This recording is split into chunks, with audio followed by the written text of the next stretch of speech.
So we've had a bit of a setback since our last video. The machine we're waiting on still hasn't arrived, so we've had to hire a little positrack to try and move some of the dirt off the build area. Our first positrack halfway through the day broke a roller off the track, so we had to pick up a new one in the morning, start again. That's why you notice there's two different positracks in the video.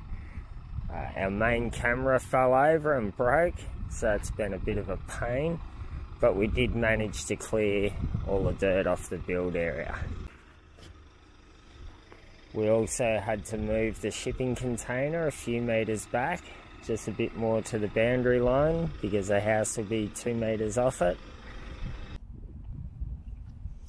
So we put all the rock piles into one, just moved the rock aside and pushed all the dirt over the hill and just stockpiled it here so it's out of the build area, which we will be using to fill later on further down that hill.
24 hours later.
We did manage to move all the dirt from pretty much the start of this container here straight across to there. We've managed to move it right back to that area down the hill, just so it's off the build area.